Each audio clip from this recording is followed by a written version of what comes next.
seperti apa peran fotosintesa bakteria? Ya, saya kasih gambaran dulu. Nanti fotosintesa bakteri atau PSB ini mampu mempercepat proses karena fotosintesa bakteri ini mengandung pigmen yang bisa menyerap cahaya pagi untuk kebutuhan proses fotosintesis tanaman. Inilah dasarnya produk fotosintesa ya. Jadi kalau kita cek menggunakan alat kesuburan, yang paling terang itu adalah fotosintesa. Ini luar biasa produk ini ya. Mampu meningkatkan produktivitas hasil. Nah, nanti akan kita bahas. Kemudian proses fotosintesis ini sebetulnya tahapannya seperti apa sih? Nah ini bisa dilihat.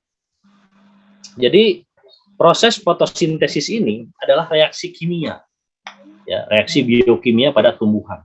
Yang pertama, ya, yang saya sampaikan dalam proses fotosintesis ini ada 3 jam psikologis tanaman. Yang pertama 19.30 sampai jam 4.30 itu tanaman sedang tertidur, tidak boleh diganggu, tidak boleh ada pemupukan, tidak boleh ada pemanenan. Ya tentunya jam 19.30 sampai jam 4.30. Yang ada adalah pertukaran karbon dioksida dan oksigen. Masuk jam 4.30 sampai jam 9.30 itu adalah masuk di mana fase tersebut adalah fase persiapan fotosintesis. Nah ini yang terjadi seperti ini. Jadi air masuk ke dalam meristem perakaran itu melalui 3 cara ya. Cara yang pertama melalui intersepsi akar, keaktifan akar, kemudian gerakan massa, jadi ada tekanan dari luar, kemudian difusi. Nah, jadi tahapan pertama itu, air itu akan diserap oleh tanaman melalui jantungnya tanaman adalah daun. Jadi daun ini luar biasa tugasnya ya. Selain sebagai tempat fotosintesis di klorofil jati hijau daun, juga sebagai jantungnya tanaman yang bisa memompa air yang ada di bawah sampai dialirkan menuju pembuluh pada tanaman.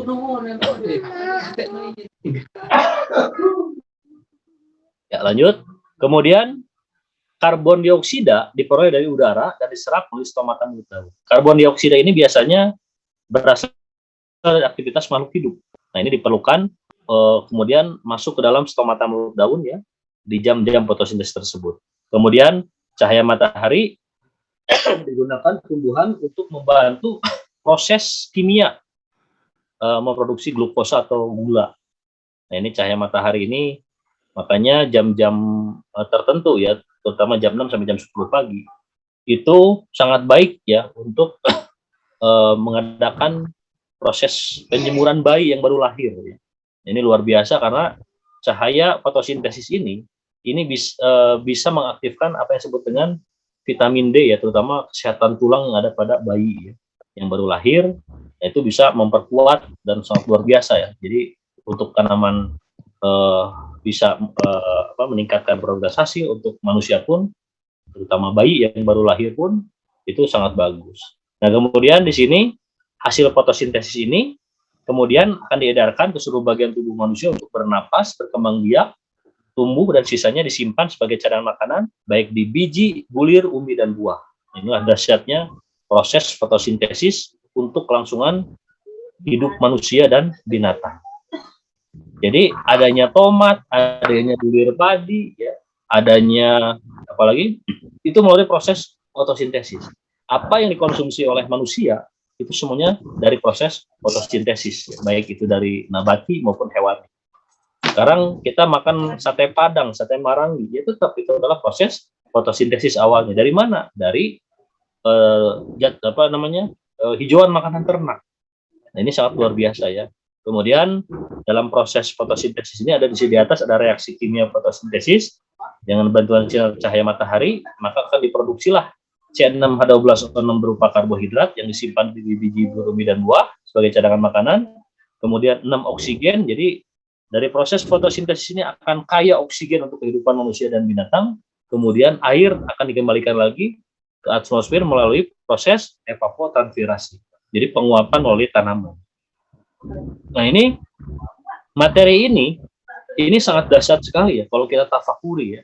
Jadi tidak semata-mata Allah menciptakan makhluk ya, baik apapun saja tentunya adalah untuk ditafakuri ya. Kemudian dalam proses fotosintesis ini pun tadi dari jam 4.30 sampai jam 9.30 itu waktu terbaik yang kita rekomendasikan pertama mengaplikasikan produk pertanian di PT BES.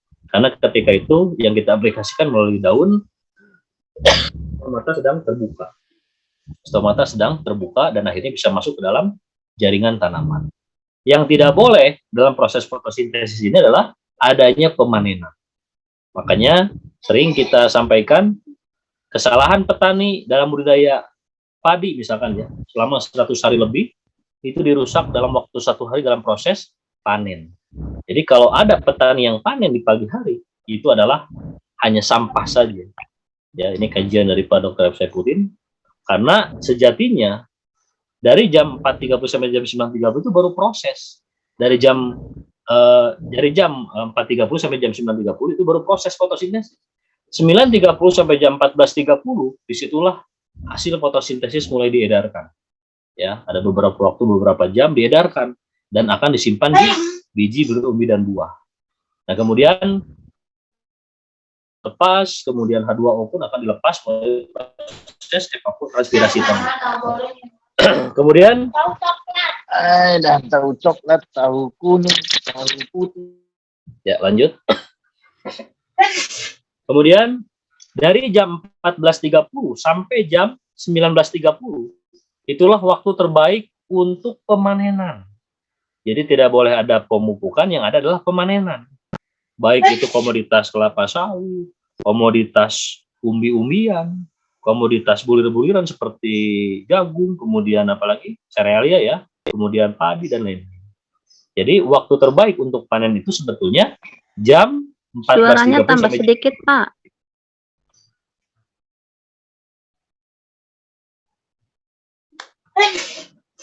Coba yang lain boleh berkomentar lewat chat saja ya. Betul nggak tambah sedikit? Karena saya kenceng dari tadi nih. Kalau Mas Budi udah masuk, Mas Budi ya? Saya jadikan admin dulu, Mas Budi. Udah kencang suaranya, Pak. Gimana? Suaranya udah bagus. Udah bagus Suaranya ya? udah bagus. Oh iya, udah baik. Bagus. Ya, siap. Saya lanjut dulu. Mas Budi bantu juga ini untuk kontrol suara. Ya, terima kasih semuanya ya. Nah, lanjut, inilah Pak, proses. lanjut, Pak. Lanjut. Ya, siap. Ya, inilah proses fotosintesis yang tentunya ada hubungannya dengan keberlanjutan sustainability ya, kehidupan untuk manusia dan hewan. Nah, maka dari materi ini sengaja saya tidak membahas produk knowledge dulu ya, tapi membahas apa sih proses fotosintesis ini. Meskipun yang saya sampaikan ini bukan materi intinya. Kalau materi inti secara akademis lebih pusing lagi. Seperti apa terjadinya reaksi terang, reaksi gelap dalam jati hijau daun, siklus Calkin. Nah, saya rasa terlalu disampaikan kepada para mitra nanti malah jadi pusing. Tapi secara garis besar inilah proses fotosintesis. Ya. Nah, apa hubungannya dengan produk fotosintesa? Secara makna sebetulnya sama. Fotosintesa itu sama. Cuman bedanya proses fotosintesis adalah proses pembentukan cadangan makanan yang akan disimpan di biji dan buah. Kemudian kalau fotosintesa adalah produk yang dimiliki oleh PT BES. Nah, ini luar biasa ya. Setiap saya mengadakan seminar di daerah, training di daerah, pasti saya meminum ini. Yang menjadi kontroversi kan awalnya ini adalah dianggap produk kimia berbahaya. Nah, ini alhamdulillah sudah saya tangani semua karena hanya sebatas orang-orang yang tidak bertanggung jawab yang membentur-benturkan organik dan kimia. Jadi Bapak dan Ibu mudah-mudahan tidak terhasut dengan isu-isu seperti itu. Jadi di alam semesta ini tidak akan lepas dari proses kimiawi, termasuk fotosintesa pun, proses fotosintesis ini reaksi kimia. Ya, reaksi kimia. Kita makan garam pun reaksi kimia. Kita menghirup oksigen pun itu reaksi kimia. Kemudian di dalam tubuh manusia pun, ya untuk menghancurkan makanan di dalam lambung itu ada asam HCl, asam klorida, itu pun reaksi kimia. Nah, yang sama-sama kita perangi bukan sesama-sama produk PTPS, yang ini organik, yang ini dianggap kimia, tapi adalah produk anorganik yang berbahaya dan menjadi residu dalam tubuh manusia, yaitu dari pupuk kimia sintetis yang terlalu berlebihan. Nah, maka saya sampaikan produk ini adalah produk fotosintesa. Nah, kalau dilihat memang teori ini terlalu panjang ya, tapi saya intinya itu saja dulu ya. Adanya stroberi, adanya pisang, itu semua dari proses fotosintesis yang dikonsumsi oleh untuk manusia ya. Nah, kemudian ini packingannya masih 35 gram ya, padahal yang terbaru sudah 50 gram, belum dipotong lagi ya. Tapi secara prinsip, inilah produk fotosintesa ya, termasuk fenomenal juga nih. Diversifikasi produk pertanian di PTBS ini ke depan akan terus bertambah. Kita belum memiliki pengendali gulma ya, kemudian belum memiliki apalagi pengendali keong dan lain-lain. Maka bertahap munculnya premium pun luar biasa ya, gebragan juga ya. Apa bedanya dengan eco farming original? Nah, ini bisa nanti kita bahas di hari Rabu jam 13 siang besok ya. Nah, ini bisa kita lihat. Ketika Bapak dan Ibu pernah katakanlah mendengar membanding-bandingkan antara organik dan anorganik, perlu saya sampaikan bahwa perizinan untuk pupuk di Indonesia ini diberikan ada dua pilihan. Yang pertama ada izin pupuk organik, ada izin pupuk anorganik.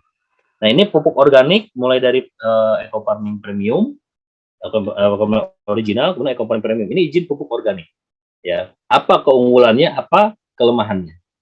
Kemudian ada izin anorganik. Nah, ini izin fotosintesis ini izin anorganik. Izin anorganik ini ditempuh oleh produsen. Tujuannya apa? Tujuannya yang pertama supaya kandungan NPK-nya tidak dibatasi oleh lembaga yang berwenang, supaya bisa lebih di atas 5%.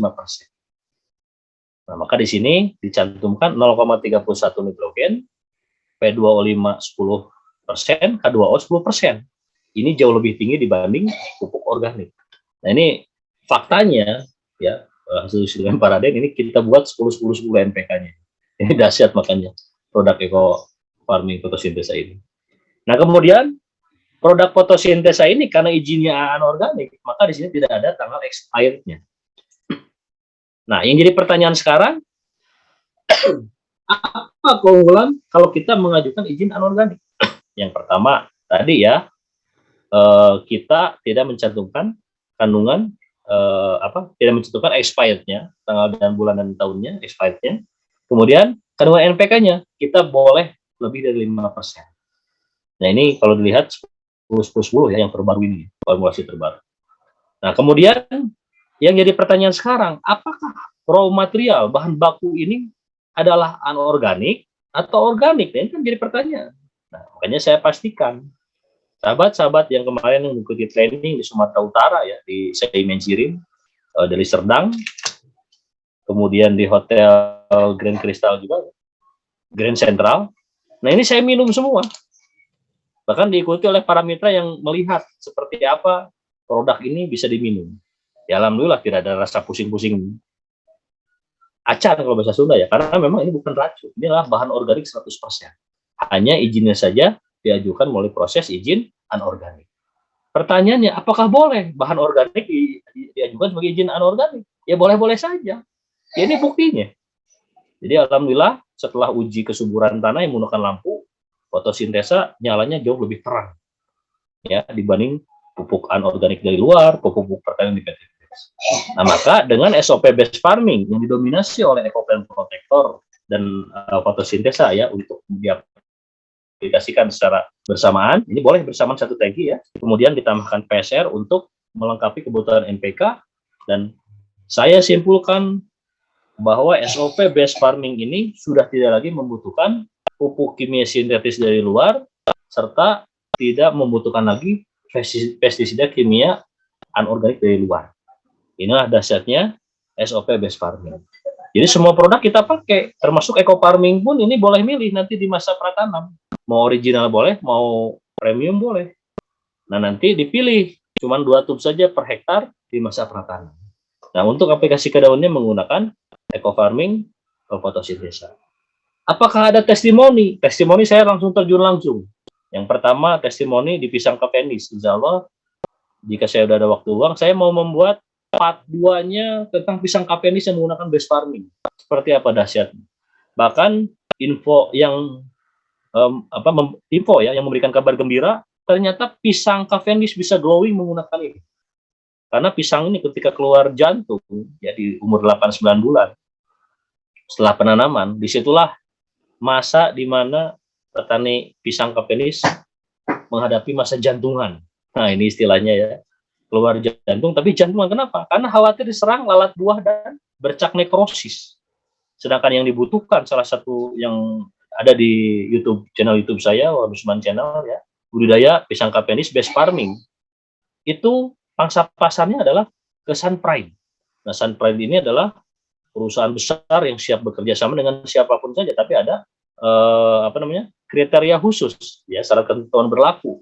Nah, ini alhamdulillah selama ini petani pisang kapenis di sana ini menggunakan racun kimia sintetis untuk membuat pisang itu menjadi glowing. Nah, ternyata diuji coba menggunakan ini. Yang pertama diinjeksi melalui jantung, yang kedua diaplikasikan, disemprot ya ke semua bagian tanaman. Alhamdulillah beritanya jadi glowing pisang ini, luar biasa. Jadi Bapak dan Ibu yang mau glowing, ya jangan minum ini ya, minumlah LPN kolagen. Nah, ini luar biasa ya, dahsyat. Makanya saya lebih mengarahkan kepada SOP base farming, tapi yaitu pilihan. Karena produk pertanian PTBS ini ada 3 SOP. SOP Eco-Farming original berdiri sendiri, tidak boleh ada campuran produk ini ya. Karena 25% yang direkomendasikan oleh produsen menggunakan NPK dari luar. Kemudian SOP base farming, kita gunakan semua produk, tapi kita mendapatkan apa yang disebut dengan efisiensi biaya. Dan SOP Eco Farming Premium, nah untuk memenuhi kebutuhan NPK-nya, karena ini pupuk organik ya, karena NPK-nya lebih di bawah 5%, maka didampingi dengan PSR. Ini sudah ada kesepakatan nih antar produsen ya, tidak ada masalah. Nah kemudian, jadi ini sudah tidak ada lagi yang namanya polemik, saling memperdebatkan urusan izin organik dan anorganik. 4 produk yang ada di PTBS ini, atau 5 produk yang di PTBS ini adalah produk terbaik dengan teknologi tepat guna untuk solusi pertanian sehat dan ramah lingkungan di Indonesia, serta untuk menciptakan produk makanan yang baik dan menyehatkan. Jadi jangan diperdebatkan lagi, jangan katakanlah dicari risetnya seperti apa lagi. Inilah bentuk pertanggungjawaban atau bentuk perhatian PTBS kepada para petani-petani di daerah yang sulit mendapatkan pupuk. Ya, makanya saya sudah terbiasa juga berhadapan dengan doktor S3 ahli sawit, ya, dosen, praktisi sawit dan lain-lain. Ya, apa yang mereka khawatirkan itu seperti PSR ini tidak bisa mencukupi kebutuhan nutrisi. Ya wajar karena mereka belum mencoba, makanya komentarnya kemana-mana kesimpulan. Nah, yang paling gampang membalikan ini semua, ketika yang bersangkutan berkomentar mengenai produk pertanian PTBS ini, kita membalikan saja, kita tinggal kembalikan lagi pertanyaan tersebut, bagaimana Anda bisa menyimpulkan Anda saja belum pernah mencoba. Nah, makanya ada strategi-strategi ini berhadapan dengan para baik kompetitor, kemudian para researchers ya, yang memang belum ada kepercayaan menggunakan produk kita. Yang ada adalah teori aja yang dikeluarkan terus. Itu sering saya berhadapan dengan orang-orang seperti itu. Nah, begitu pula kenapa produk Paraden ada tagline biarkan tanaman bicara? Ya karena percuma kita mengedepankan teori, masing-masing orang punya teori sendiri, punya pegangan sendiri. Nah, sedangkan tanamanlah yang jadi juri utamanya. Seperti apa respon terhadap pemupukan, seperti apa peningkatan hasilnya. Maka dari situ, apapun jika terjadi perdebatan, arahkan kapan mau mencoba produk ini. Itu kuncinya, ya. Jangan pusing-pusing lah, apalin. Kecuali kalau saya diajak debat, saya punya prinsip, ya, tidak mau berdebat karena di dalam Islam untuk memenangkan perdebatan itu tentunya adalah meninggalkan perdebatan itu sendiri. Tapi kalau kepaksa ya, karena memang sudah menyimpulkan macam-macam ya saya hadapi. Meskipun intinya adalah pepesan kosong diperebutkan, tapi puas. Nah setelah itu arahkan. Jika ingin menyimpulkan lagi, silakan untuk mencoba. Inilah strategi yang dibangun oleh PTBS atau produsen, bahwa semua ini produk diawali dari rasa penasaran dulu. Apalagi PSR, di sini ada nggak informasi tentang produk? Cuman haram mikro saja, padahal ada 60 kandungan. Nah dari sinilah semua dibuat penasaran, dan dari penasaran itulah akan menjadi pemasaran. Nah ini harus dikuasai ilmunya ya. Nah kemudian kalau dilihat dari materi fotosintesa ya, secara umum ini sudah ada di buku Farming Guidebook ya. Silakan Bapak dan Ibu yang belum punya buku Farming Guidebook bisa order melalui tim konsultan base farming. Nanti Mas Budi bantu untuk mendapatkan buku ini ya. Karena kalau order di kantor bisa saja, ya, sama saja harga sama, cuman tidak akan dilayani yang order 1, 2 gitu ya. Kalau saya eh, apa namanya? Buku Farming Guidebook ini adalah stok daripada salah satu regional yang memang sudah belanja first order, kemudian dapat buku. Nah, buku ini kan banyak ya. Nah, makanya kita distribusikan. Yang penting bagaimana caranya, mitra ini wajib memiliki buku itu. Setiap mitra minimal 1. Karena semua materi yang kita sampaikan adalah ada di buku ini semua. Nah, kalau dilihat fotosintesa ini, ya keunggulannya mengandung 30 unsur hara dan mineral. Unsur hara ada 13, 3 di alam. Yang 13 adalah ada hara makroprimer NPK, hara makrosekunder kalsium, magnesium, dan sulfur atau belerang. Kemudian 7 hara mikroesensial. Nah, 3 lagi di udara. Ada oksigen, nitrogen, hidrogen. Jadi total ada 16. Nah, sisanya ini adalah mineral. Mineral itu ada natrium dan lain-lain. Kemudian di dalamnya mampu menciptakan proses fotosintesis secara mandiri. Karena di dalamnya mengandung fotosintesa bakteria, ya, PSB. Sehingga bisa mengubah zat yang tidak dibutuhkan tanaman menjadi zat yang dibutuhkan tanaman, dilengkapi dengan humic acid atau asam humat sebagai pemenah tanah. Ada asam aminonya. Asam amino ini adalah bagian terkecil daripada protein, ya, yang bisa meningkatkan dan memacu merecovery perbaikan sel tanaman maupun hewan yang rusak, ya, namanya asam amino. Dan fitohormon, giberellin, auksin, dan sitokinin yang merupakan hormon pemacu pertumbuhan. Nah, ini sudah lengkap semua. Dan keunggulan lainnya bahwa fotosintesa ini mengandung, ya tadi mengandung 36 unsur hara, tingkat kelarutan dalam airnya ini 100% larut dalam air, tingkat solubility-nya sangat tinggi, ya, mudah larut dalam air tanpa ampas. Kemudian tidak perlu ada pupuk tambahan apapun, tidak perlu difermentasi, tidak perlu tambahan gula, air tebu, dan lain-lain, mengandung humic acid dan mikroba pemenah tanah, bisa menaikkan pH 1-2 digit, terutama yang ada di pangkal batang, yang mau diaplikasikan PSR, ya. Jadi kalau untuk skala luasan, tetap menggunakan dolomit. Nah, dolomitnya bisa 366 gram per meter persegi, ya. Dibutuhkan 3,66 ton per hektar. Kalau ada pH-nya belum sesuai, ya. Untuk komoditas tanaman pangkal jalan hortikultura minimal 6. Kalau kelapa sawit minimal 5,5. Kemudian yang paling utama, jadi jangan membuat larutan bermalam-malam disimpan, kemudian diaplikasikan, memang tidak ada masalah ke tanaman. Cuman kualitas akan menurun. Jadi hasil diskusi dari tim formulator dan tim konsultan base farming, jadi tidak ada lagi yang namanya pembiangan atau pelarutan yang disimpan bermalam-malam. Nanti lama-lama ini bisa menjadi bening airnya. Ya, kalau kita simpan di dalam botol, air dalam botol, kemudian disimpan bermalam-malam, nanti akan jadi bening. Maka di sini kita tidak ada lagi rekomendasi pelarutan yang bermalam-malam di dalam botol, ya. Jadi pelarutan fresh jauh lebih baik, tidak ada masa kadaluarsa. Dan saya pastikan ini adalah produk organik 100%. Dan ini bisa diminum. Ya, mungkin sahabat-sahabat di Sumatera Utara kemarin melihat, ya, bahkan ada beberapa metro yang berani, memang tidak ada apa-apa. Karena ini produk ramah lingkungan, hanya izinnya saja anorganik. Ya, itu untuk memastikannya seperti itu. Kemudian berikutnya lagi, kalau dilihat dari fotosintesa bakteri ini manfaatnya sangat luar biasa, ya. Jadi di dalam fotosintesa ini mengandung fotosintesa bakteri, ini sudah lengkap semua. Bisa membantu mencukupi kebutuhan nitrogen, membantu mengurai hidrogen sulfida. Ya. Ini H2S ini setiap makhluk hidup punya, ya, karena ada hubungannya dengan pencernaan. Hidrogen sulfida ini adalah kalau di manusia disebut kentut, ya. Karena kalau di alam kalau di tanah pun sama, ya, ada senyawa hidrogen sulfida itu bisa diurai dengan menggunakan fotosintesa ini. Membantu tanaman untuk menyerap nutrisi lebih baik, sel bakteri PSB 60% protein, ada asam amino, B kompleks, ya, asam folat, vitamin C, dan sudah cukup lengkap. Makanya ini bisa direkomendasikan untuk ternak, ya. Kemudian aktivitas PSB mampu menambah suplemen dan nutrisi sehingga mengurangi penggunaan pupuk, merangsang pertumbuhan akar, merangsang untuk kekebalan tanaman, mempercepat pertumbuhan jaringan tanaman jauh lebih kuat. Inilah fungsi PSB yang ada pada fotosintesa. Fotosintesa bakteria, ya, mengandung fotosintesa bakteria.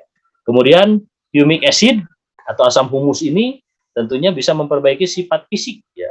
Sifat fisik itu apa? Jadi melakukan absorpsi atau penyerapan 80-90%, dan tingkat porositasnya jauh lebih bagus. Nah, makanya dengan produk fotosintesa inilah teknologi nano, ya, sebagai solusi pertanian di lahan marginal yang miskin hara. Makanya produk ini cukup dahsyat ya, dan ini termasuk best seller juga, kedua setelah PSR. Nah, maka dari itu fungsi dari humic acid ini, bercampurnya tanah dengan asam humus bisa memperoleh struktur tanah melalui peningkatan populasi mikroorganisme tanah, menyatukan butir tanah yang menjadi agregat. Agregat itu satu kesatuan ya, bukan hanya di bola saja. Agregat tanah lebih gemur, berstruktur lemah dan subur. Kemudian membentuk agregat meningkatkan pori tanah, porositas dan dominasi gas oksigen, nitrogen, dan karbon dioksida untuk kepentingan respirasi bernapasnya mikroorganisme dalam tanah. Kemudian menggelapkan warna tanah ya untuk proses penyerapan radiasi sinar matahari. Nah, ini fungsi humic acid untuk sifat fisika tanah, kimia tanah pun ini untuk meningkatkan kapasitas tukar kation, kemudian biologi tanah pun ini menciptakan situasi tanah ya yang lebih kondusif, kemudian dari aktivitas bakteri dan cendawan ini bisa menghasilkan hormon pertumbuhan baik auksin, sitokin dan gibralin, ya, salah satunya dari trichoderma dan lain-lain, itu pun bisa menghasilkan yang namanya fitohormon ya.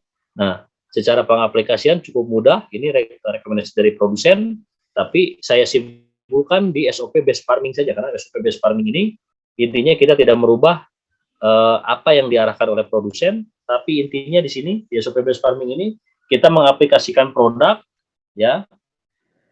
Contoh untuk padi, ya alhamdulillah Bapak dan Ibu semua, saya sedang mengkawal para mitra yang mengadakan demplot ya supaya padinya bisa tembus di atas 10 ton.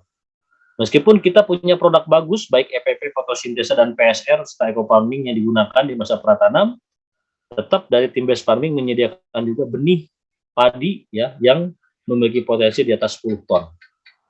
Jadi percuma kita punya sarana pertanian yang bagus, kemudian pengendali gulma, pengendali hama dan penyakit yang bagus, tapi benihnya kurang bagus, ya tidak akan tembus di atas 10 ton. Nah, maka ini rekomendasi ya. Jadi cara pengaplikasian untuk tanaman padi contohnya ya, dibutuhkan di tahap pengolahan lahan. Nah, kalau lihat dari tahapannya seperti ini, ya, kalau lihat tahapannya seperti ini, nah ini SOP tahapan pengolahan lahan di masa pratanam. Yang pertama land clearing, pembersihan lahan. Yang kedua pembajakan lahan. Nah, ini harus diolah dulu lahannya. Kalau bahasa konsep ilahiyah itu sebenarnya cukup mudah ya. Paling julu insan wilato amin, anasobabna ma'asoba. Jadi Allah menurunkan hujan itu dari langit, sudah lengkap, nutrisinya sudah lengkap semua. Makanya bab pemupukan, bab pupuk dan pemupukan itu tidak ada di dalam Al-Quran. Jadi Allah hanya menurunkan air hujan saja sudah mengandung nutrisi yang lengkap untuk tanaman. Nah, contohnya ya hutan saja tidak pernah dipupuk bisa menghasilkan oksigen yang begitu banyak, buah-buahan dan lain-lain. Kemudian suku-suku Sunda ya, suku yang ada di Sunda, baik Baduy, Kampung Naga dan lain-lain, itu adalah komoditas utama di dalam bercocok tanam terutama ya, pekerjaannya itu adalah padi dan kencur. Padi dan kencur sampai sekarang tidak pernah dipupuk oleh mereka itu. Karena dari tahun 70-an awal revolusi bergulir ini, mereka sudah menolak apa yang disebut dengan bantuan pemerintah berupa pupuk kimia sintetis. Dan alhamdulillah hasilnya pun sangat luar biasa. Nah, tanah-tanah di daerah Baduy tersebut belum terkontaminasi oleh pupuk, terutama di pedalaman ya, pupuk kimia anorganik. Nah, maka dari itu di sini mereka hanya menggunakan air hujan saja. Nah, yang jadi masalah ketika air hujan ini mengandung berbagai macam nutrisi lengkap, ketika kontak dengan lahan-lahan yang sudah terkontaminasi oleh pupuk kimia sintetis, maka di situ pH akan bersifat asam. Salah satunya perlu yang namanya teknologi pembenahan lahan untuk mengembalikan lagi fitrahnya tanaman hanya berupa disuplai nutrisi berupa air hujan, yaitu teknologi pembenahan lahan yang ada pada produk pertanian PTBS, yaitu dengan teknologi mikrobanya, termasuk di fotosintesa ini.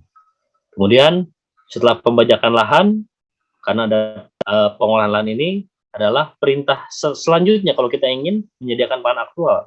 Setelah Allah menyampaikan konsep daripada anasoba dalam ma'asoba, jadi Allah menjadi langit, maka yang berikutnya adalah sumasakoklan ardosako. Kemudian bumi itu dibelah. Bumi dibelah itu artinya diolah, ya. Semakin sering diolah, maka di situ semakin bagus untuk aerasi perkembangan bakteri ya dan cendawan yang ada di tanah tersebut.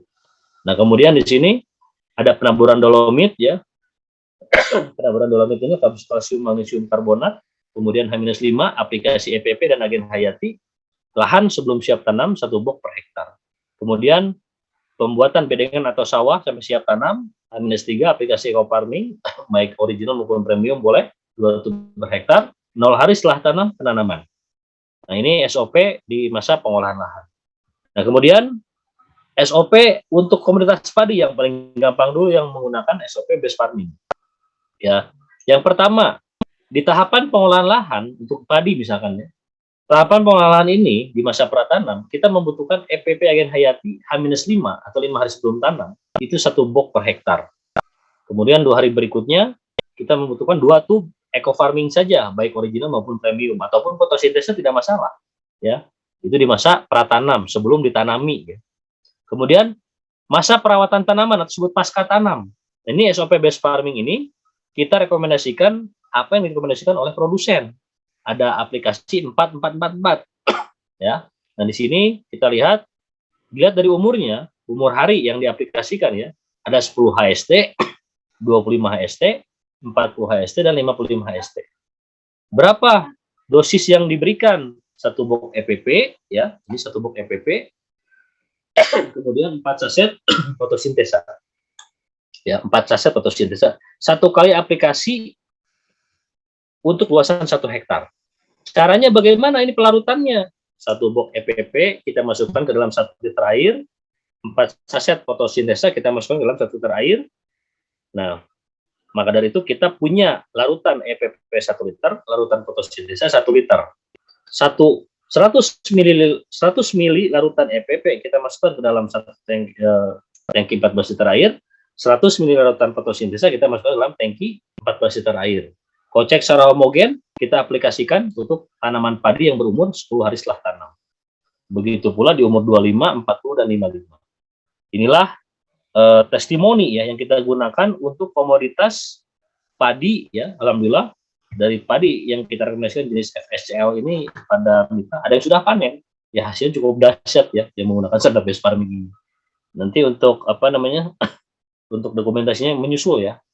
Jadi SOP base farming ini dari tim base farming ini bagaimana caranya membuat formulasi ya. Semua produk-produk MPT kita gunakan tanpa ada tambahan pupuk kimia sintetis dari luar dan pestisida kimia anorganik dari luar. Jadi cukup digunakan EPP, fotosintesa, PSR, kemudian eco farming yang 2 varian tersebut boleh di masa pratanam saja.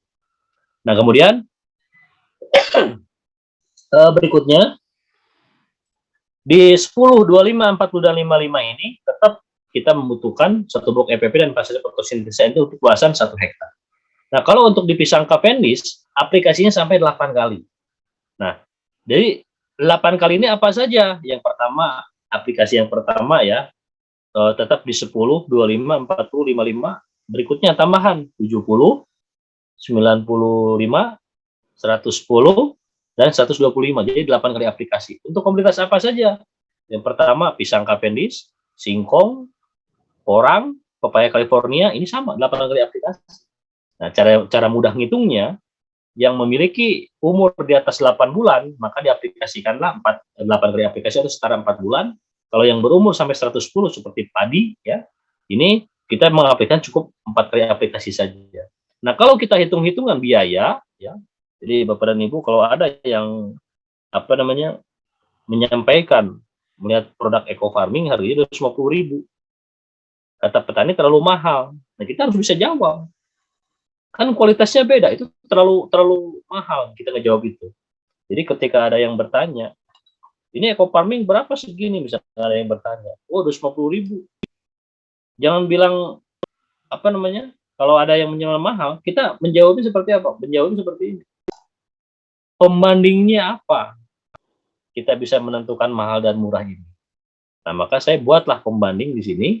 Dalam luasan 1 hektar, diperlukan eco farming, mau original, mau premium boleh, di masa pratanam ya, mau fotosintesa pun boleh. Oke, kita ambil eco farming 2 tub saja. Eco plant protector 5 box saja. Fotosintesa 16 saset saja. Ini di total jumlahnya 23 produk value. 23 produk value. Oke, ada tambahan. Untuk mencukupi kebutuhan NPK ideal, maka saya rekomendasikan menggunakan PSR. Nah, PSR ini diaplikasikan di 7, 21, dan 33 HST pada daun. Berapa dosisnya? 1 saset PSR kita larutkan di dalam 28 liter air. Ya, jadi 1 saset untuk 2 tangki. Aplikasikan di 7 atau 3 hari sebelum aplikasi ini EPP dan fotosintesa 7, 21, dan 33 HST. Nah, ini diaplikasikan untuk memenuhi kebutuhan NPK ideal. Nah, silakan. Jadi selama ini alhamdulillah saya mendampingi ini ya. Jadi, tadinya PSR ini kan suatu produk yang khusus diharuskan untuk komoditas tanaman keras saja. Kemudian tim base farming mengobservasi ternyata cukup dahsyat juga diaplikasikan ke daun ya, terutama di tanaman pangan berupa komoditas padi. Nah, maka di sini kalau kita pun mengaplikasikan PSR ini, maka dibutuhkan totalnya jadi 1,5 box saja karena 3 kali aplikasi kan. 1 kali aplikasi dibutuhkan 5 saset saja. Maka hitungannya jadi 23 produk value ditambah 2 box saja karena tidak mungkin order setengah box di PTBS atau di stokis yang ada ya. Maka dibutuhkan 25 produk value saja untuk aplikasi produk base farming. Nah, sekarang hitung-hitungan seperti ini. Berapa pembelian kita? Kita hitungnya supaya lebih ringan, harga kemitraan saja. Jadi kalaupun kita hitung-hitungan ya, harga repeat order. Nah, 25 produk value, kan kalau di PTBS pembelanjaan menggunakan sistem paket ya. Jadi satu paket itu 16 produk value, harganya 2 juta. Kemudian dibutuhkan 2 paket, karena kita baru dapat 16. Nah, jadi kalau kita order di 4 juta, ya, itu dapat 32 produk value. Berarti ada ziyadah, ada lebihnya, sekitar 7 produk untuk musim tanam berikutnya atau untuk lahan yang lain. Nah, tapi cara hitung gampangnya, rata-rata harga repeat order di PTBS ini adalah di 125.000. Ya. Jadi kalau cara ngitungnya supaya tidak ada ziyadah bagaimana? Meskipun pembelian kita harus menggunakan sistem paket ya. 125.000 dikali 25 produk value jatuhnya 3,3 juta saja. Sekitar segitulah ya. Jadi tidak nyampe di 4 juta. 3,3 juta saja untuk luasan 1 hektar. Bandingkan dengan yang menggunakan pupuk kimia sintetis dan pestisida kimia anorganik yang tembus sampai 13.175 ya. Nah, ini luar biasa. Maka dari itu kita harus tahu hitungannya ya. Nah, ini. Jadi petani konvensional ini menggunakan biaya tertinggi dalam budidaya pertanian ini adalah pembelian racun. Jadi pembelian racun itu mereka tidak sadari ya, bisa sampai 8.950.000. Sisanya adalah pupuk anorganik yang kita hargakan harga flat ya, dibutuhkan 650 kilo, harganya 6.500 per kilo. Maka dikeluarkanlah biaya produksi 13.175.000. Yang menggunakan sanad pertanian PTBS ya cukup simpel, hanya sekitar di 3,3 juta saja tadi hitungannya. Ya, maka di sini kita harus tahu ya pembandingnya. Nah, kalau ini untuk timun, kemudian kangkung yang berumur di bawah 60 hari. Nah, ini SOP-nya seperti ini. Nah, ini buku Farming Guidebook ada semua ya. Kemudian ini yang menggunakan. Nah, kemudian kalau untuk jagung. Nah, kalau jagung aplikasinya sama, cuman PSR-nya agak sedikit banyak dibanding seperti padi ya. Karena jagung ini dibutuhkan dalam jumlah besar, terutama di dalam kebutuhan NPK-nya ya. Jadi aplikasi PSR-nya bisa sampai 4 sampai 5 kali ya. Tapi ketika yang ada jadwal bersamaan bisa dikombinasi. Inilah produk yang senyawa dan ramah lingkungan.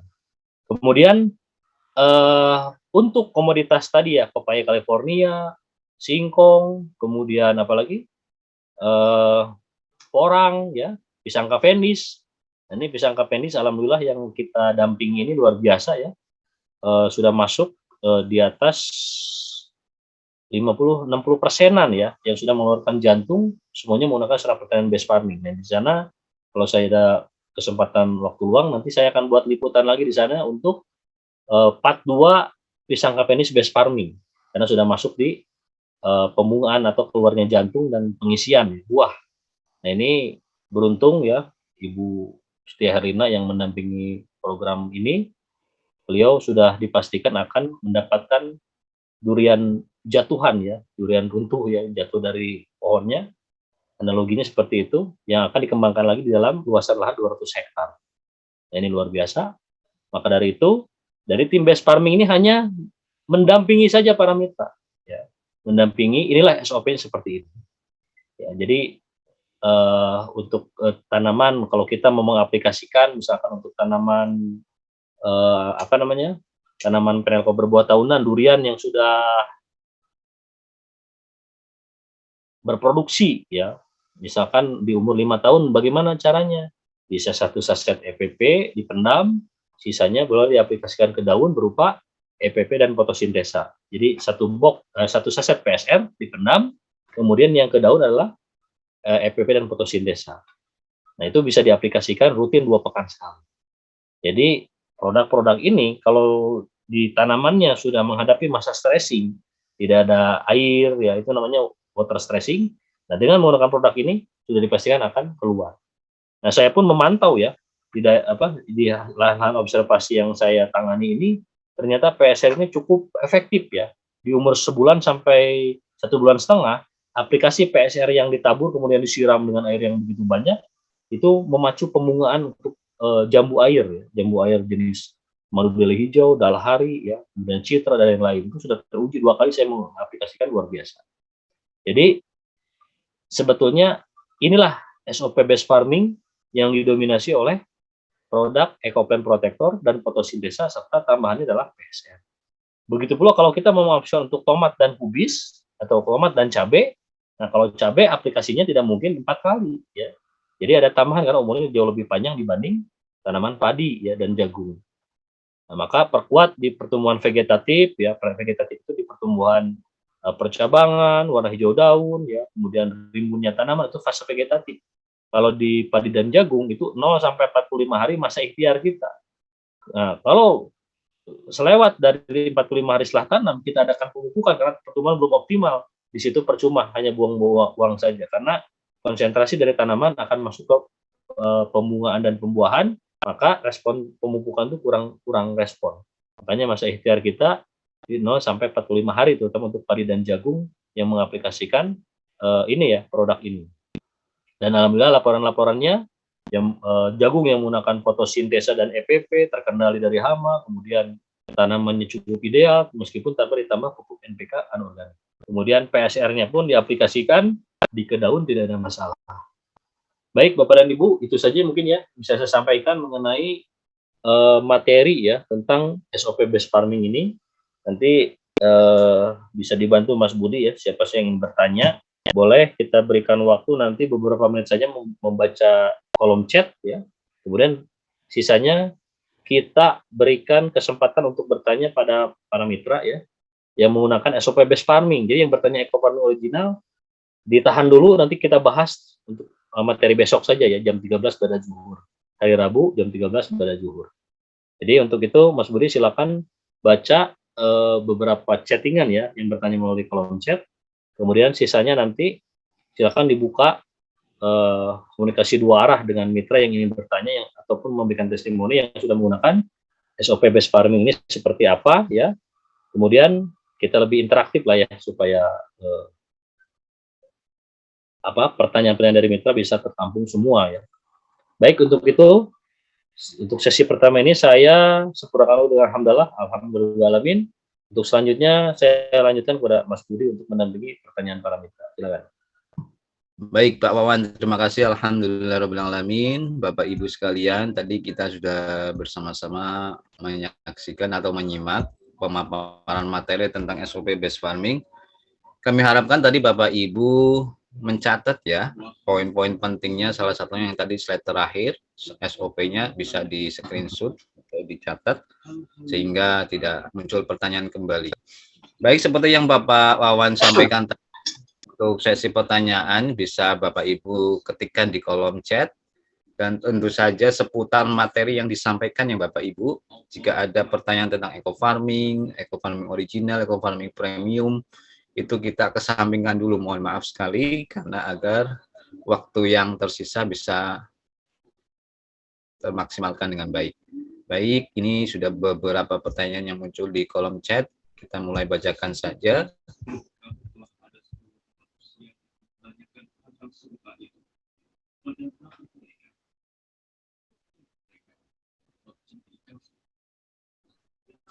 Baik Pak Wawan, dari Pak Samsul Huda ini yang pertama bertanya, ini tentang permasalahan padi Pak Wawan. Pak Wawan bertanya, lahannya berpasir, kalau dimasukin air langsung meresap, airnya habis, apa bisa ditanami padi Pak? Dan pupuknya yang cocok pakai apa Pak Wawan? Ya, jadi varietas ya.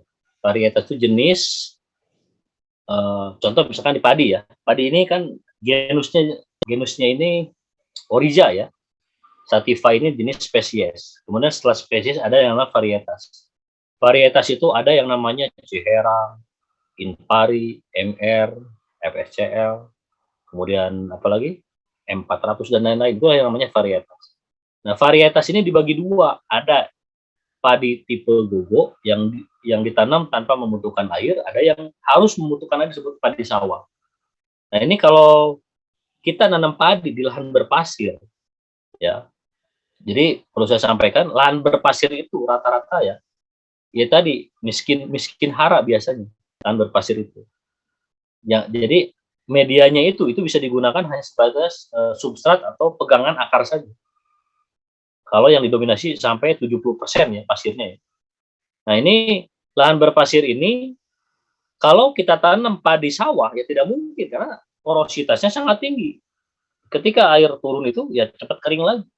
Dan sedangkan komoditas padi sawah itu membutuhkan apa yang disebut dengan air tergenang. Ya, maka dari itu untuk tipe daripada pertama ya, lahan yang mengandung pasir, kalau di pesisir pantai itu biasanya salinitasnya tinggi. Jadi Bapak dan Ibu paksakan nanam di pesisir pantai, kita menanam padi katakanlah sudah 30 ppt ya, atau di atas 20 ppt saja udah tinggi, di atas 20 ppt, 4 per thousand.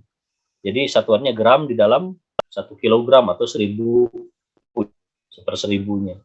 Nah, ini salinitas tinggi pun bermasalah kalau ditanam padi. Makanya Bapak dan Ibu silakan perhatikan padi-padi yang dekat pesisir pantai itu tidak akan ada yang optimal. Anakan meskipun bisa tumbuh tanaman ya, anakan cuma 5 saja. Kemudian padinya menguning. Itulah keracunan apa yang disebut dengan unsur garam. Jadinya salinitasnya tinggi. Sedangkan garam ini dibutuhkan sebagai hara mikroesensial pada setiap tanaman, tapi kalau kelebihan bisa menjadi overdosis. Jadi saran dari saya Pak Samsul ya, jangan dipaksakan nanam.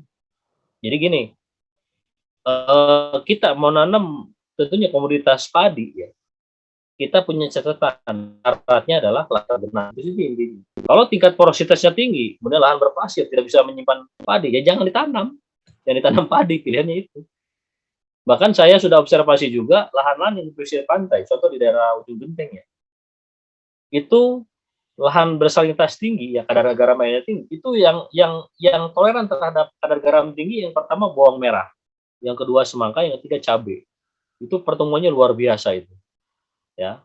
Nah, kemudian kalau untuk jagung dan di lahan yang seperti ini ya silakan saja. Yang penting tadi ya, pentingnya kita mengecek pH, yang kedua salinitas. Nah, salinitas ini bisa dicek dengan menggunakan alat salinometer. Ya, kita cek berapa kadar garamnya. Satuannya PPT biasanya. Ada ppm, ada PPT. Ya, ppm 4 per million, PPT 4 per thousand. Kalau ppm itu miligram di dalam 1 kilogram. Ya, kalau dibahas ya panjang ya. Ini apa namanya? Teori dasar di dalam ilmu pertanian. Tapi paling tidak laporan saja, Pak ini lahannya seperti ini, japri saja. Kemudian ada tanaman apa saja di situ yang bisa ditanami. Nah, baru kita bisa ikutin tanaman yang lainnya. Nah, salah satunya ya komoditas yang di lahan pH rendah, komoditas apa? Nanas. Nanas ini dahsyat ya, di daerah Singkawang saja, di lahan gambut itu nanas buahnya luar biasa. Waktu saya berkunjung ke sana, jadi lahan gambut ya yang sering tergenang air ini, air rawa, ditanam nanas, nanasnya bagus-bagus. Nah, maka kita harus tahu dulu ada beberapa komoditas baik hortikultura terutama ya yang bisa toleran terhadap pH rendah, kemudian salinitas tinggi, ya lahan bersifat asam atau salinitas tinggi. Ya, lanjut Mas Budi. Baik Pak Wawan, terima kasih Pak Samsul Huda. Mudah-mudahan tadi bisa terserahkan dengan jawaban Pak Wawan. Baik, lanjut dari Pak Aan Sumarni. Pak Aan atau Bu ini, Bu Aan Sumarni. Apakah lahan untuk padi pakai fotosintesa, Pak? Ya jelas, tadi rekomendasinya kan sudah ada. Jadi Iya. fotosintesa ini untuk komoditas pangan, palawija dan hortikultura semua bisa semua. Termasuk bisa diminum. Bisa diminum. Jadi ya terkadang lucu juga ya. Setiap saya. Jadi awalnya kalau tidak dicontohin nggak pada berani. Sebenarnya yang udah nyontohin Pak Raden sendiri. Jadi saya sebelum mengedukasi produk ini, beliau ini di 100 titik ya, kerja keras beliau ini memperkenalkan produk ini dulu waktu saya masih menjadi tim konsultan Eco Farming. Beliau setiap titik pasti minum ini. Artinya menyampaikan kesan bahwa ini adalah produk ramah lingkungan dan aman untuk tubuh manusia. Ya.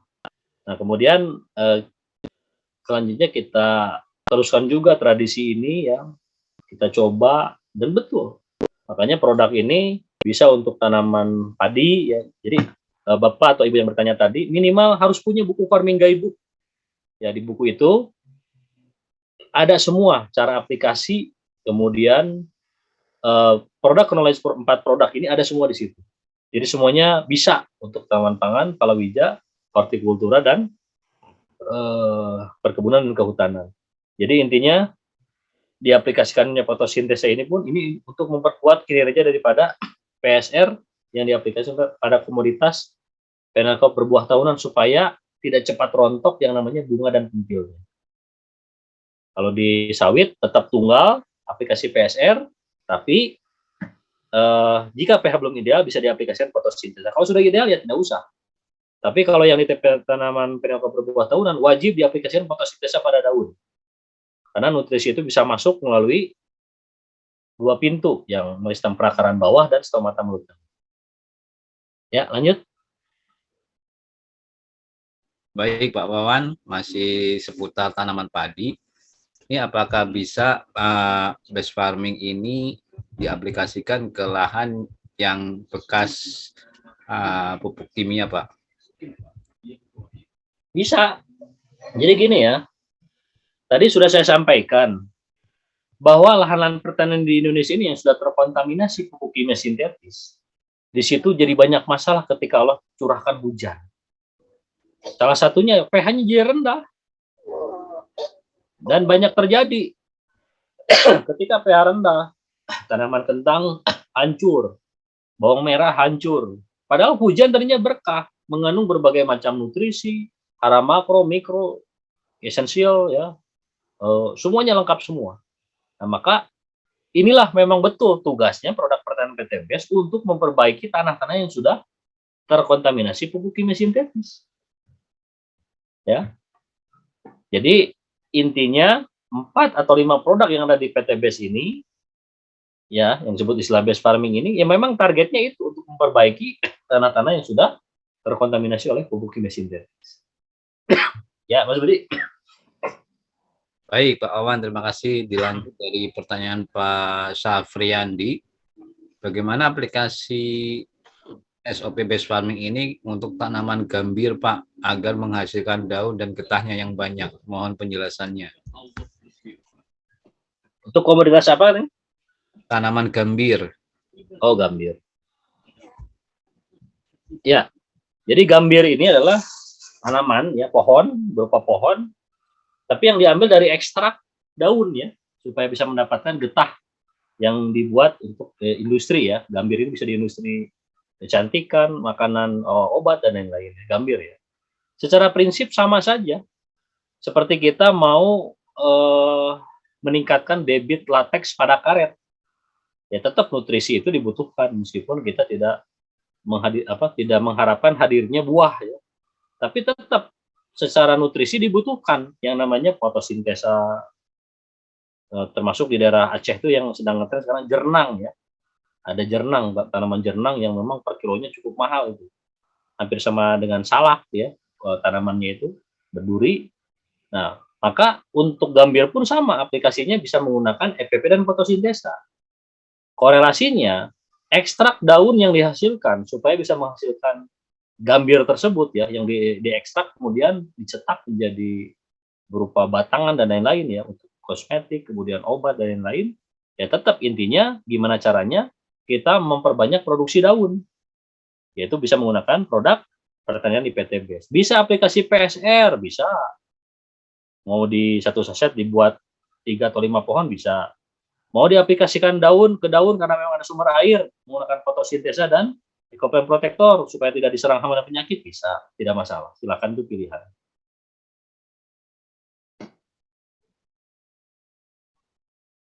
Ya, baik. Terima kasih Pak Wawan. Dilanjut dari pertanyaan Pak Fauzi Akbar. Pak Wawan ingin bertanya bagaimana cara menyelamatkan tanaman yang daunnya rontok dan buah cabai busuk ekstrim saat ini dan sebagian terkena lalat betina.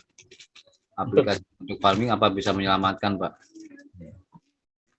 Ya, jadi hama utama di cabai ya, hama utama di cabai. Makanya cabai ini adalah komoditas judi kalau menurut saya ya. Karena biaya yang dikeluarkan cukup tinggi, dan ketika panen, harga itu belum tentu memihak ke kita. Karena produk ini kalau kita tidak punya pangsa pasar sendiri, ya akan terombang-ambing apa yang disebut dengan tadi ya, yang namanya pasar yang banyak ketidakpastiannya, terutama untuk komoditas cabai. Jadi komoditas cabai ini tanaman yang lebih mengarah pada gambler. Yang paling utama ya, hama utama dari komoditas cabai ini yang pertama adalah lalat buah. Di lalat buah ini Bactocera Bactocera itu nama genusnya. Kemudian yang sudah dewasa itu akan mengalami proses reproduksi dan lalat betinanya akan menyengat buah cabai. Maka dari situ nanti akan disimpan telur dan berkembang menjadi belatung atau larva. Nah, larva itulah kalau sudah besar, maka cabai akan rontok. Nah, kalau cabai sudah rontok, ya sudah, tidak akan berubah menjadi merah dan tidak akan menghasilkan uang. Maka syarat utamanya di dalam mengendalikan ini semua, karena produk PTBS ini untuk pengendali hama dan penyakitnya hanya Ecoplan Protector saja, nah kita mainkan dosis kuratif pengobatan atau pengendalian, bisa kita gunakan 2-3 saset. Nah kemudian ada juga masukan ya dari Pak Siswanto, beliau adalah petani jeruk, alhamdulillah cukup sukses yang menggunakan sarana pertanian based farming. Beliau pun membagikan kiat-kiatnya supaya jeruk ini glowing, ya ada, sudah kita dokumentasikan yang menggunakan based farming, yang lain gagal panen yang menggunakan kimia sintetis dari pupuk dan pestisida. Nah ternyata ada strategi juga nih, jadi saya rekomendasikan 2 saset Ecoplan Protector. Ya ini memang ada tambahan ya, ada tambahan yaitu tadi sekitar 200-250 gram saja jagung muda. Dan jagung muda di blender, diekstrak airnya, dicampurkan dengan 2 saset EPP tadi dalam 14 liter air. Nah ini informasi, saya belum pernah mencoba nih, karena ini saya nampung dulu informasi. Karena di EPP pun ada formulasi yang cukup kuat juga untuk mengendalikan, tapi ini bolehlah kalau Bapak dan Ibu ingin mencoba ya. Jadi 2 saset EPP, karena di situ mengandung trichodermanya kata Pak Siswanto. Kemudian plus 250 gram jagung muda, baik putren maupun jagung yang belum terisi ya, masih muda aja pokoknya. Di blender, nah masukkan ke dalam tangki 14 liter air, semprot ke tanaman. Ya. Nah, itu termasuk buah-buahnya itu laporannya beliau itu bersih daripada alat buah, termasuk saya gunakan kata beliau itu di komunitas jeruk. Nah, jadi lalat buah itu ternyata ya itulah. Dan saya pun belum mengkaji secara ilmiahnya ya, apakah kandungan daripada jagung muda ini ada zat repellent, antividan ya, jadi supaya si lalat buah itu tidak nyaman di situ ya, itu belum dicek. Tapi secara informasi aplikasi rutin EPP dan fotosintesa pun itu pun bisa ya, tapi rutin meskipun biayanya tinggi, tapi alhamdulillah bisa terproteksi dari serangan lalat buah. Jadi biasanya hasil daripada yang kita aplikasikan ini menurunnya tingkat kerontokan daripada buah cabai tersebut. Nah, yang sudah tersengat oleh lalat betina, ya pasti rontok. Tapi yang belum terproteksi, ya. Jadi untuk menelitikan lalat lalat buah ini bisa diaplikasikan tadi yang pertama EPP dan fotosintesa, itu bisa diaplikasikan 1 saset EPP plus 1/5 atau 1/4 saset fotosintesa untuk 1 tangkinya itu. Nah, dalam 14 terakhir aplikasikan. Silakan rutin jam fotosintesis. Ini karena ada laporan juga, alhamdulillah Pak bisa panen yang Bapak rekomendasikan katanya. Di Jawa Tengah, itu cabenya merah-merah, udah bisa dipanen. Jadi intinya ada 2. Yang kedua adalah formula dari 2 saset EPP dan 250 gram jagung muda. Nah, ini jagung muda ini ya tergantung, kalau tidak ada ya kita gunakan fotosintesa saja, tapi rutin sepekan bisa 2 kali aplikasi. Ya, lanjut. Ya baik Pak Wawan, terima kasih. Kemudian dilanjut dari pertanyaan Pak Agustinus. Bibit sawit pH tanahnya 4, sudah diberikan dolomit, juga tidak ada perubahan Pak, dan sudah dicek pH dolomit 7. Pagi ini diberikan fotosintesa, selanjutnya lebih baik pakai PSL atau eco farming ini Pak Wawan? Ya, jadi ini masalah pembibitan di masa pre-nursery dan main-nursery ya. Itu istilah pembibitan sawit ya bagi Bapak dan Ibu pengusaha pengadaan atau penangkar daripada bibit sawit ya. Ketika pH itu tidak ideal, katakanlah untuk sawit toleransinya di atas 5,5, nah, ternyata pH ini tidak sesuai, maka nanti akan bereaksi terhadap pertumbuhan dan mudahnya terserang hama dan penyakit. Maka strategi yang harus kita prioritaskan, yang pertama, kita harus mengidealkan pH dulu tadi ya, bisa dikocor fotosintesa boleh, bisa diaplikasikan dolomit. Nah, dolomit ini bisa bereaksi ketika ada air. Kalau masih mentahan ditabur ya lama responnya ya, karena tadi harus ada pelarutan dengan menggunakan air. Nah, cek setelah ada kenaikan, maka saya rekomendasikan aplikasi berikutnya adalah cukup EPP dan fotosintesa saja. Ini SOP based farming ya. 1 saset EPP di dalam plus 1/1 saset fotosintesa di dalam 14 liter air. Dan ini alhamdulillah sudah banyak testimoni ya, Pak Ahmad Suparjo yang buat channel Jambi pun beliau merawat yang namanya fase pre-nursery dan main-nursery ya. Jadi pre-nursery ini istilah bibit sawit yang berjarak masih berdekatan ya. Kalau main-nursery sudah diatur, polybagnya pun sudah cukup besar, kemudian diatur setiap 1 meter. Itu masa main-nursery dan dipindahkan transplanting ke lahan ketika berumur 12 bulan dari masa persemaian. Nah, itu disebut pre-nursery dan main-nursery. Nah, kemudian dari situ beliau aplikasikan EPO dan fotosintesa, alhamdulillah semuanya bersih daripada bercak. Nekrosis penyebabnya dari Phytophthora, dari jenis sendawan patogen lainnya, karena cuaca ekstrim, maka disitulah didapatkan hasil bibit yang sehat. Nah, kalau sudah ada yang terinfeksi, pisahkan dulu, ya, dikarantina dulu atau dipisahkan dari yang sehat karena itu menular. Ya, Mas Budi itu sih. Ya, terima kasih Pak Wawan. Dilanjut pertanyaan Ibu Minania. Assalamualaikum Pak Wawan, izin bertanya, calon mitra saya punya lahan 1,5 hektar mau ditanami jagung. Lahan aktif pakai pupuk kimia. Apa bisa sebelum ditanam jagung, lahannya dikasih pilosolis dulu untuk mengembalikan keadaan tanahnya, dan berapa lama perendaman bibit pakai agen hayati, dan apa saja produk yang dibutuhkan, dan berapa banyak? Wah, banyak juga ini pertanyaan Pak Wan. Ya, kalau SOP ada di buku Farming Guide. Jadi Bapak dan Ibu yang belum punya buku ini, saya pasti bawel. Karena apa?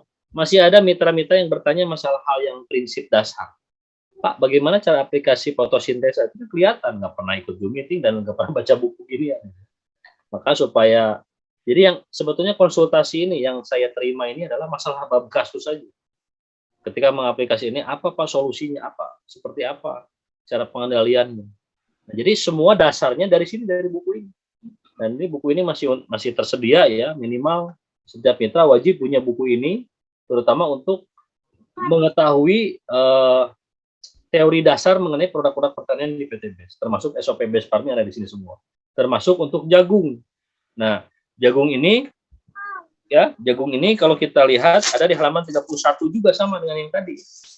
Jadi kalau kita buka di sini, cuman bedanya, ntar dulu ya, kita buka dulu untuk jagung.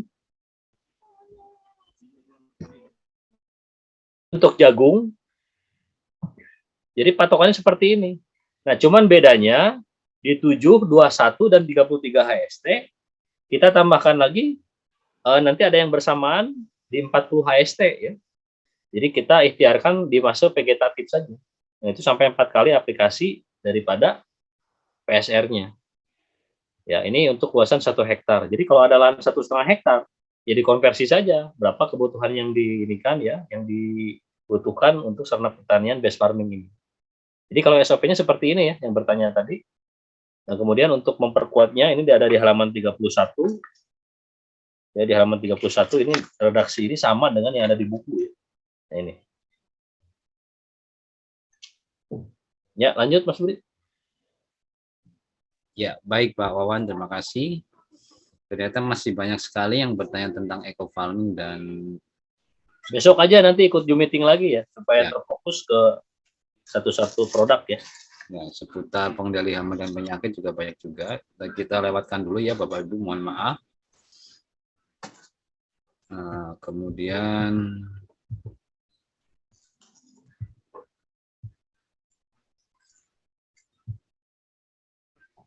oke. Dari Bapak Rilmi, maaf mau tanya Pak, kalau varietas padi kumpai dari masa tanam sampai panen berapa bulan ya Pak? Untuk pupuknya sendiri berapa yang dibutuhkan dari awal hingga panen? Nah, ini benih yang saya rekomendasikan itu nanti ada 2 ya. Yang pertama jenis FSCL, nanti ada jenis lagi FS juga.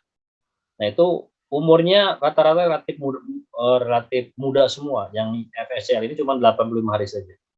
Nah, maka yang membutuhkan benih ini nanti japri saja Mas Budi, dicatat nomornya, karena benih ini adalah benih ya baru mendarat hari kemarin. Jadi yang order-order itu baru didistribusikan baru kemarin ya. Jadi mohon bersabar, tapi yang order sekarang insya Allah hari ini order, siang besok misalkan ya, dikirim hari itu juga. Nah, itu potensinya bisa jelas 10 ton per hektar, umurnya pendek, 85 hari saja.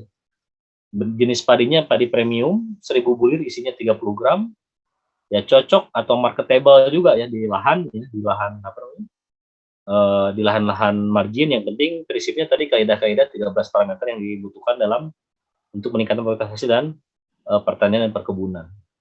Jadi kumpai ini sudah lama kita tidak produksi dulu ya, karena memang benih yang memiliki potensi tinggi pun kalau tidak didukung dengan nutrisi yang lengkap, maka ya percuma. Kan kumpai ini sampai 50 cm ya, malainya ini bisa sampai 700 bulir, ini rekor di Indonesia. Cuman kalau yang tidak paham ya tidak akan bisa gitu kan. Lagi menggunakan cara-cara petani konvensional tidak bisa. Maka ada SOP khusus ya. Ini sudah teruji juga ya oleh Pak Eri Sunahar Mitra.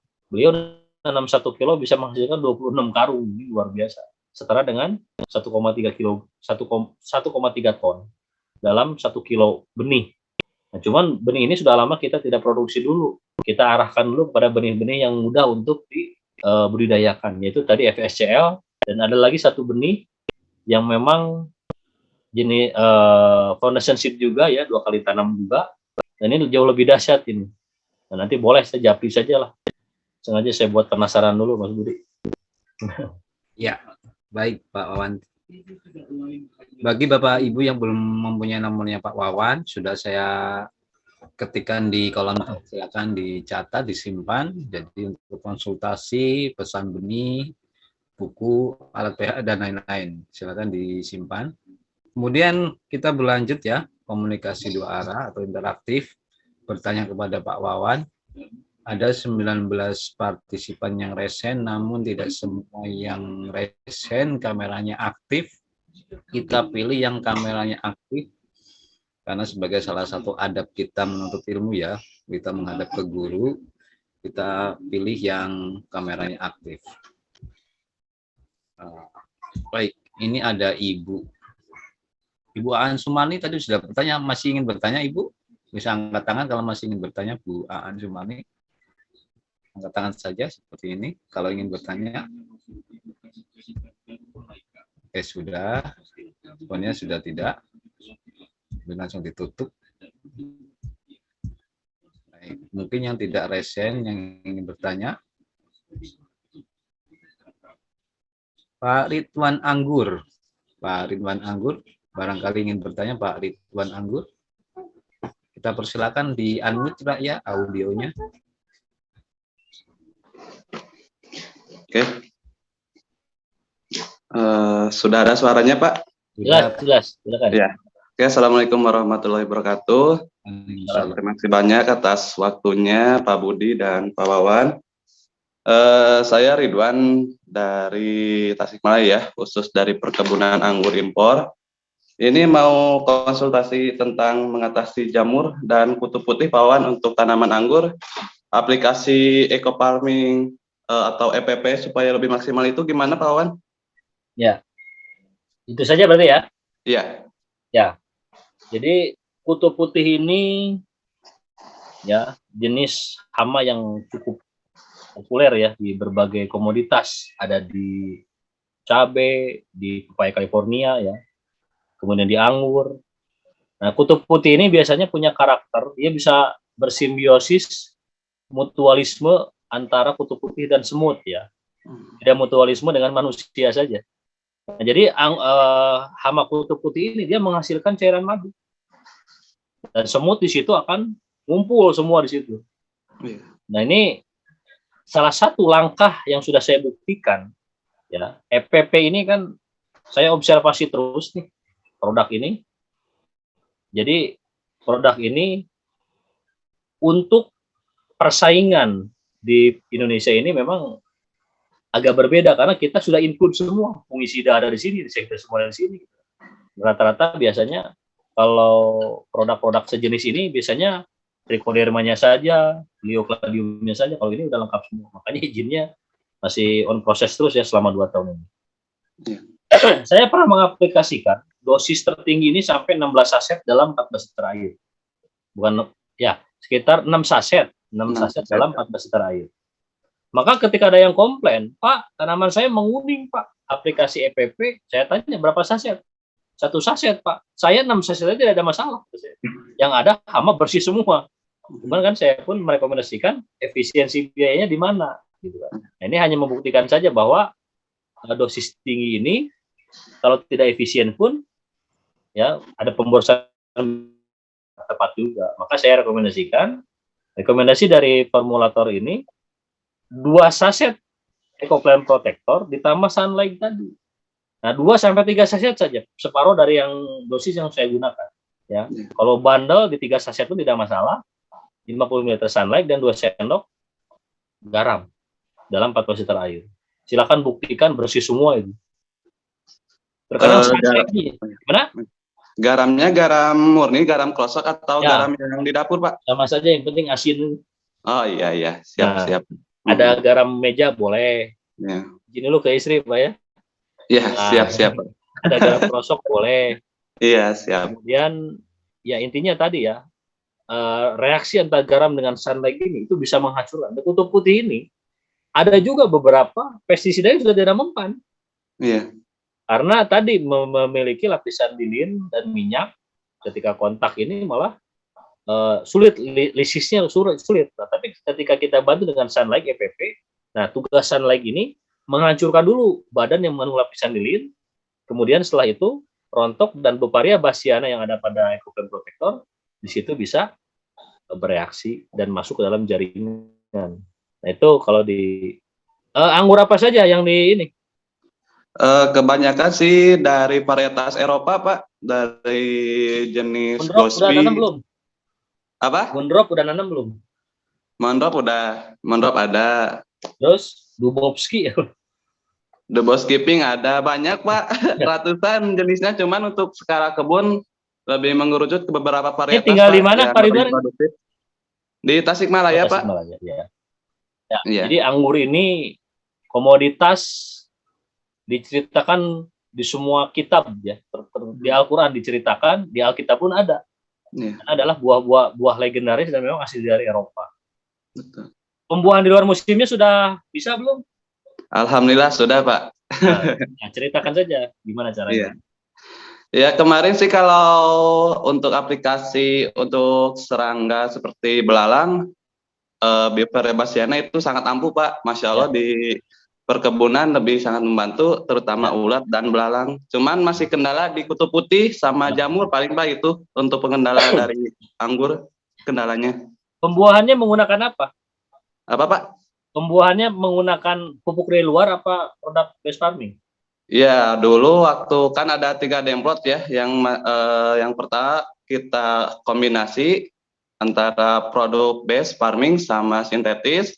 Terus yang kedua kita fokus ke organikan. Yang paling ketiga itu kita mulai dari awal, Pak. Soalnya kan masih setengah-setengah dulu pas waktu daftarnya atau gabung mitranya. Kalau Ya, sekarang kita bikin demplot mulai dari sebelum pratanam sampai sekarang demplot baru itu full pakai base farming, Pak. Insya Allah. kan biasanya pembuahan itu kan kalau komunitas menggunakan MKP dengan KN23. Iya, dulu ya suka pakai itu, Pak, kalau dulu. Kemudian ada penambahan Paklobutra juga. Kalau di base farming sudah lengkap, sebenarnya pakai fotosintesa pun rutin pasti akan keluar. Apalagi PSR-nya ditabur ya di planter bag ataupun di media tanam. Prinsipnya disiram saja udah. Iya. Konsentrasinya jangan pekat ya. Kalau sudah ada air, nanti masuk ke dalam jaringan meristem perakaran jadi serap, rata-rata berbuah itu. Iya, amin. Tapi syaratnya tadi ya sudah umurnya sudah masuk. Iya. Ada lagi Pak Ridwan yang mau disampaikan? Ya, cukup, Pak. Cukup. Terima kasih banyak, Pak, ilmunya, Pak. Tasiknya mana ini? Tasiknya di Ciberem, dekat Lanut, Pak. Oh, Ciberem. Tasik Cimerah apa Ciberem? Ciberem. Ada Ciberem. Cimerah, ada Ciberem, Pak. Oh iya. Ya baik, Pak Ridwan, karena orang tua saya pun orang Tasik. Ya. Siapa? Baik, terima kasih Pak Ridwan ya. Sukses selalu Ya, di Tasik. sama-sama, Pak. Amin. Anggur impornya ya. Ya, doanya, Pak, semoga makin bagus pakai produk base farming, Pak. Siap. Ya, Ridwan ya Pak Ridwan. Sukses Ya. selalu. Ya, Mas Budi. Nah? Ya, baik Pak Ridwan, mudah-mudahan sukses dan kalau sudah berbuah banyak panen jangan lupa kirim ke Pak Wawan ya. Amin. Siap, Pak. Pak Wawan main ke sini. Mas Budi itu Panen langsung. Panen langsung di tempat, Pak. Oh iya. Boleh. Siap. Baik.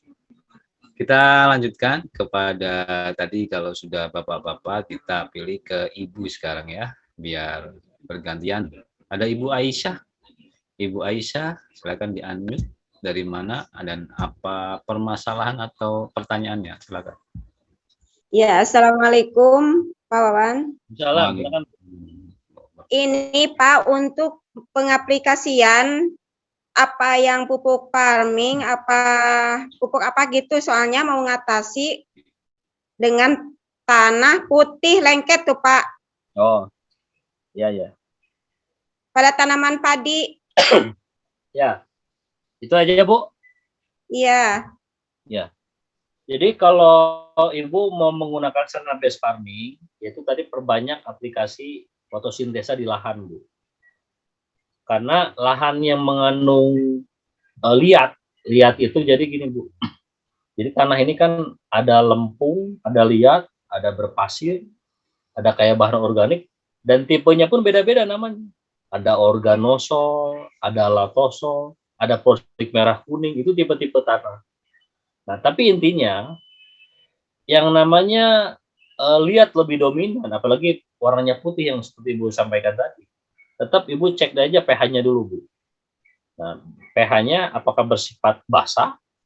Karena pH bersifat basah itu ya salah satunya tadi bekas lahan timah, ya pertambangan timah dan lain-lain. Nah, Ibu cek aja pH-nya dulu. Nah, kalaupun belum ada alatnya supaya lebih optimal hasilnya, nah Ibu ya produk yang digunakannya lebih cenderung kepada produk base farming ya tadi pilihannya, yaitu sering diaplikasikan fotosintesa. Karena fotosintesa ini ada yang namanya humic acid atau asam humat, asam humus, itu bisa memperbaiki sifat fisik, biologi, dan kimia tanah. Nah, itu sering diaplikasikan itu, Bu. Nah, cuma lahannya tergenang nggak, Bu? Bisa tergenang nggak? Iya gitu, Pak. Kalau seandainya dia udah ada datang air, jadi kayak mana ya? Jadi susah keringnya. Kalau seandainya udah kering, misalnya nggak ada itu air, jadi